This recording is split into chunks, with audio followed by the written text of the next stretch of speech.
banakan, oh. Itong banakan na to, marami din ito sa amin. Ha? Ano yung mahal? Magkakanin ka ba ngayong hapon o kaming dalawa lang nagiyan? Parang ayoko na nga magkanin mga para. Huwag ka na nga magkanin. Ikaw lang naman nagkakanin. Kasya na rin kung kaming dalawa lang. Kasya na rin. Dalawa lang. Yan na lang ang kainin mo mamaya. Loko kayo. Yung asawa ko na loko.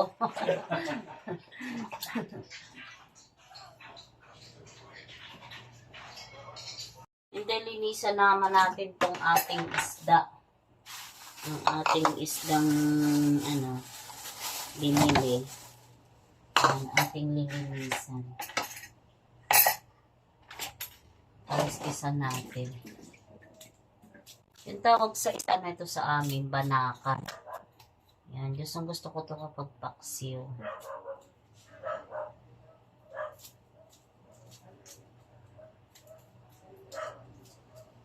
Tapos minsan pagka malinis yung bitukan niya, hindi ko na tinatanggal ng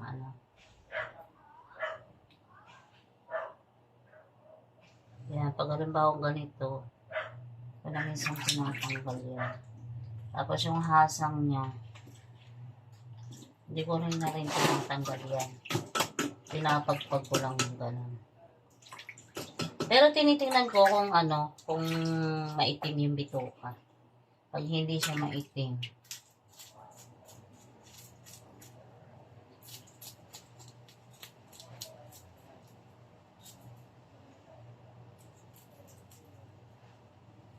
medyo matagal nga lang magkaliskis nito.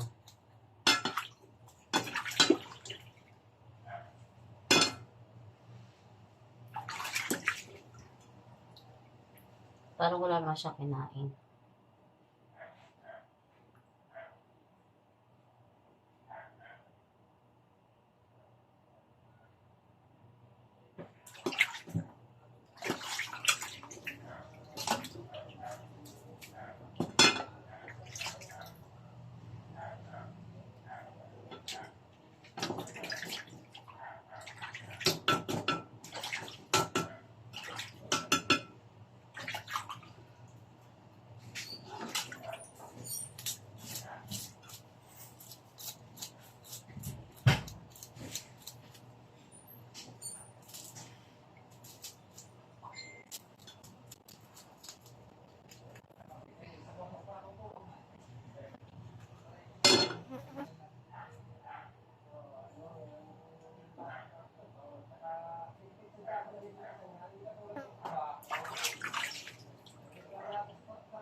Ayan guys, nangalay akong tumayo kaya kumuha ko ng upuan para nakaupo ako. Ang hirap kasi nitong kaliskisan.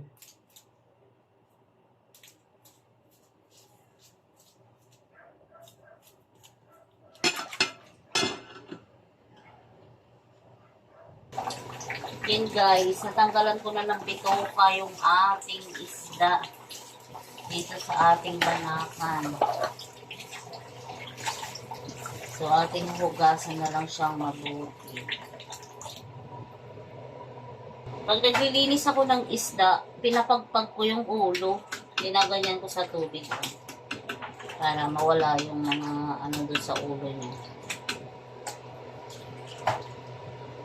Lalo na pag ganitong banakan. Pinapagpag ko sa ulo.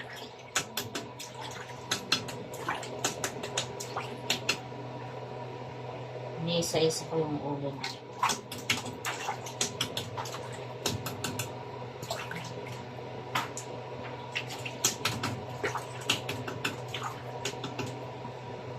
Kasi minsan may may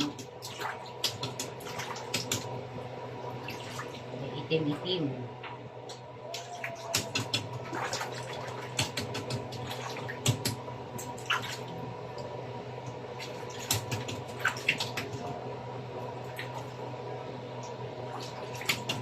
Pero hindi ko pa ito lulutuin ngayon. Baka bukas na lang kasi may ulam pa kami.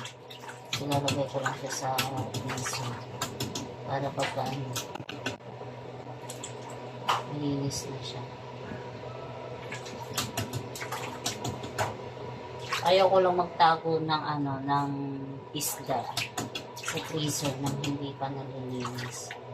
Gusto kong malinis na. Para pagka nag-yellow siya. Tapos, ano, lutuin mo. Palalambutin mo na lang siya bago siya lutuin. Ayan po ang maglinis ng isda.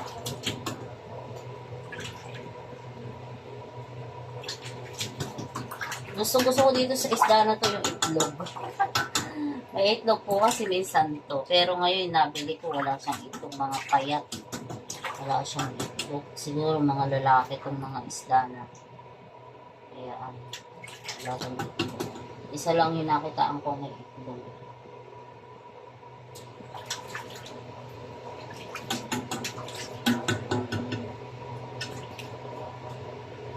Lalagay na po natin dito sa Tupperware kasi bukas ko na po siya lulutuin. Lagay natin naman sa freezer. At least malinis na po yung ating isda. Ilang beses ko po siyang binanlawan para talagang malinis na malinis. Mahirap kasi linisin guys kung ganitong isda. Kasi pag di ka marunong maglinis, kinikat ka na. Matutusok-tusok. Hindi yung so yan guys, lalagay na natin siya sa freezer. Hello! Magandang umaga po sa inyong lahat. So, umaga akong gumising ngayon. Yan, kasi meron kasi kami appointment sa Laguna. So, meron kami demo. Thank you, Lord. Kasi meron kami mga appointment. So, dahil dyan maaga akong gumising, magluluto po ako ng paksiw. So, yung binili kong banak nung isang araw, yung banakan. So, ipapaksiw po natin siya ngayon. Yan. So, yun po yung ating, nalinisan ko na po ito eh. So, ngayon is pinaghihiwa-hiwalay ko lang kasi na-frozen siya. Yan. So, ngayon is ipapaksiw natin. Ito po yung ating isda. So, pinaghihiwa-hiwalay ko lang kasi nga na-frozen siya. So, ang gagawin ko dito is ipapaksiw natin yung iba. Yan, yung iba lang. Kasi hindi naman natin mauubos to. So, ilagay natin siya dito sa ating kaserola. Yung medyo malaki-laki lang ang ating papaksiw. Kasi yung maliliit na hirap, sarap siya rin prito. Prito.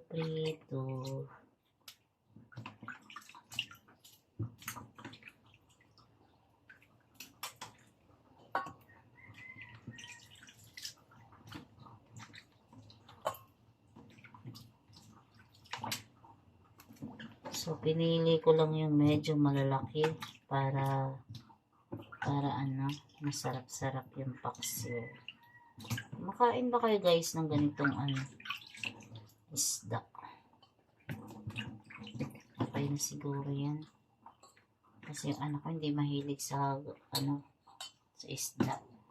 So, yung natira, ilalagay ko ulit siya sa freezer. Para mayroon pang prito kapag gusto ng gulay.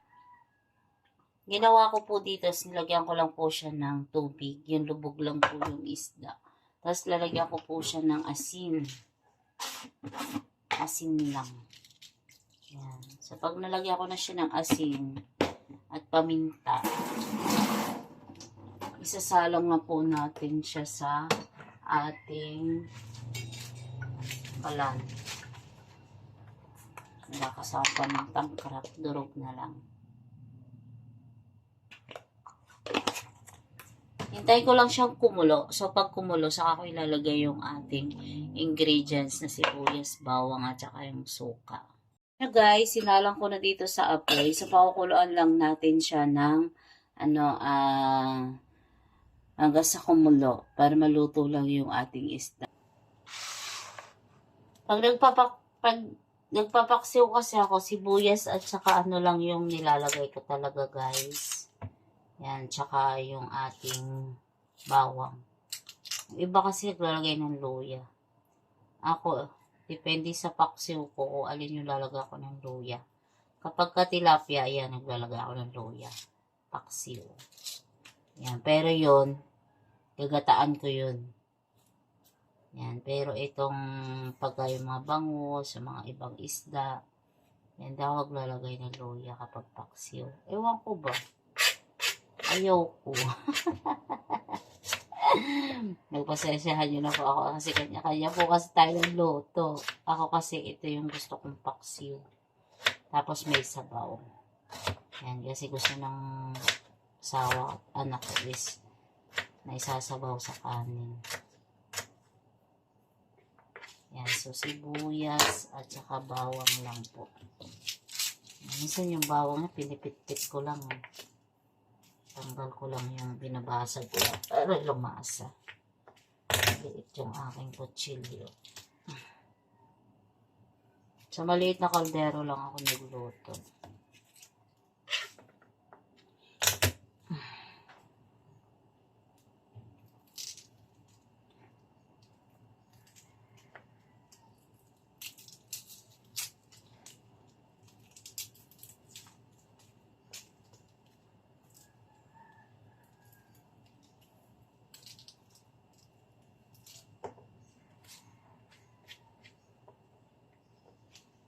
So, ito guys, so ating sibuyas at bawang na ilalagay natin dito sa ating paksiw.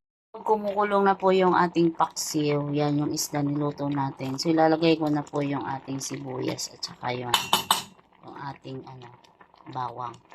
So, hihintayin lang natin po ulit siyang kumulo. Kapag naluto yung ating sibuyas at saka yung ating bawang, saka ko po lalagyan siya ng suka. So, ganyan po ako magpaksiw ng ating isda. Kapag naluto na yung ating sibuyas, lagyan natin ng half cup na na suka.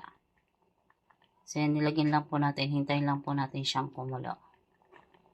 Guys, naluto na po yung ating paksiw na isda. So, okay na daw po yung lasa sa aking asawa. So, papatayin na po natin yung ating kalan.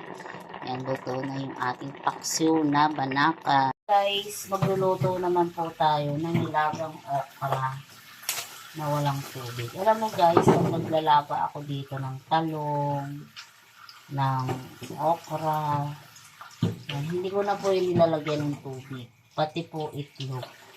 Hindi na po ako naglalagay ng tubig. So, ginagawa ko lang po doon, kapag naglalaga ako ng mga itlog, ng talong, so, gagawin ko lang po guys, is huhugasan lang natin mabuti. Yan. So, hugasan lang natin mabuti. Kasi, hindi ako naglalagay ng water.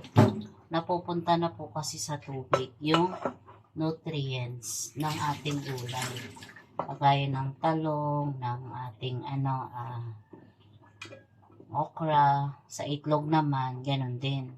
So, yung yung shell noon, porous, so nakakapasok yung tubig.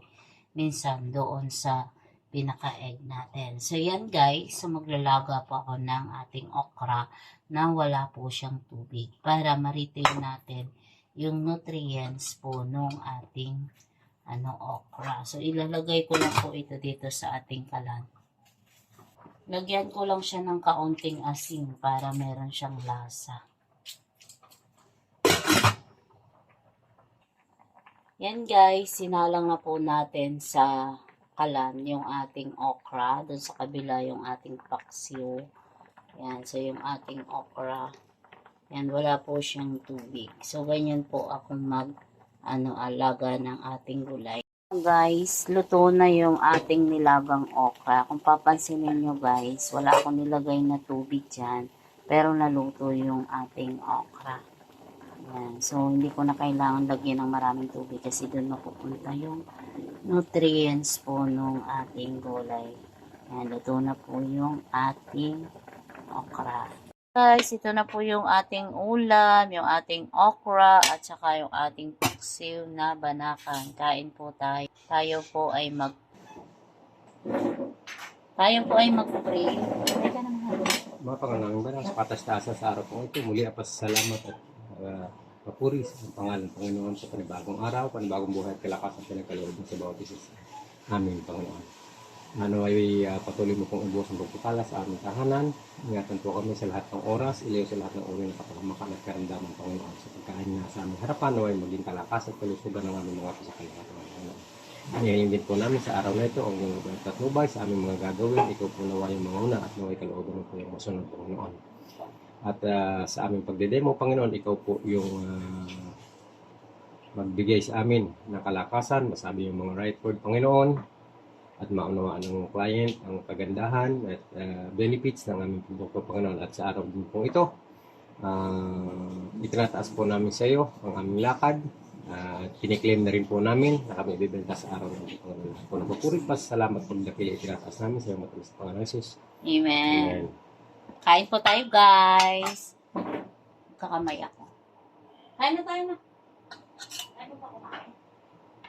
Ayaw pa daw, hindi ko naturuan na ano.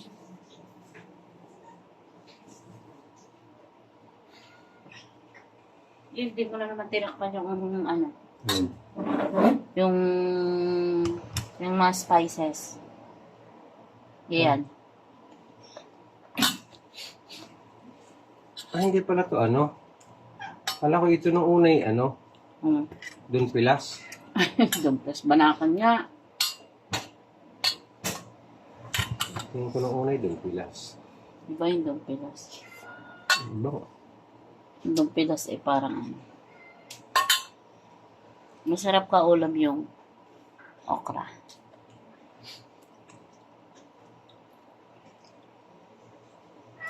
Magbabaong ka ba ng kanin? Hmm? Hindi ako magbabaon. Baka magutom ka.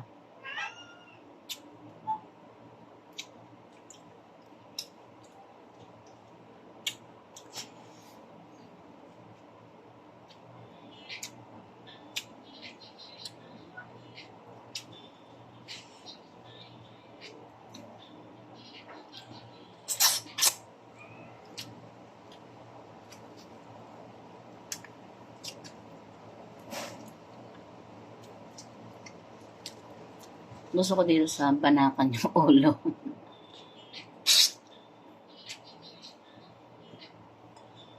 Sinisip-sip ko yung ulo niya.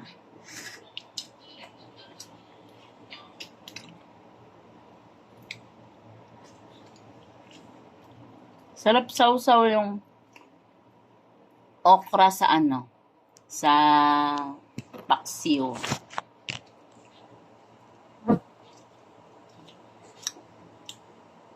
Sa sabaw. Masarap po itong gawing kanin. Pagka naglalas rice ka, ito kainin nyo. Wala na okra doon. Wala. Ito na lang lahat. Binili ko yun sa bata kanina. Sabi ko kasi bukas, ngayon ako bibili. Kahapon dumaan siya, sabi ko, ay bukas ako bibili. Ano yung gan? Tawag-tawag sa kanila, kuya. Ayun kasi ako nabili din. Nakala niya ikaw yung nagbukas sa tindahan.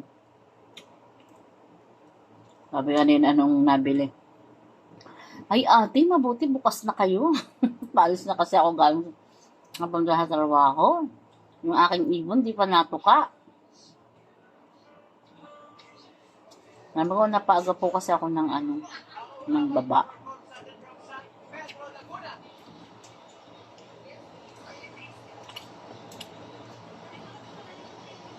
Sa Lunes pala, ano, pasukan na nagdiyan. May lakad ano bang lakad natin sa Lunes umaga?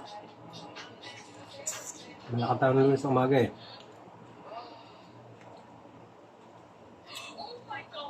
Lunes ng umaga. Oo. Saan? Sabi natin ilulunis na lang ng umaga yun eh. Hindi nga pumayag. Hindi, bukod pa yung kaina. Ilulunis ng umaga. Ano na ilulunis? Naisip ko, kung ano ngayon. Nakalimutan yung asawa ko. Ang sabi mo, gusto ng ulo. Nabigyan ng asawa ko yung ulo ng isda. Sinisip-sip ko kasi ang mata.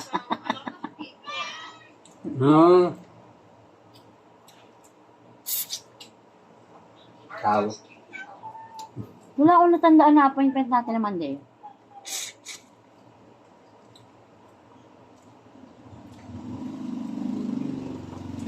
Alam ko yung sunset ni Ena. Ano ba sinasit na Ena? Kayo guys, Anong pangalan ng subdivision? sarap na ng yun? ating Blue kain. Blue Ridge ba yun?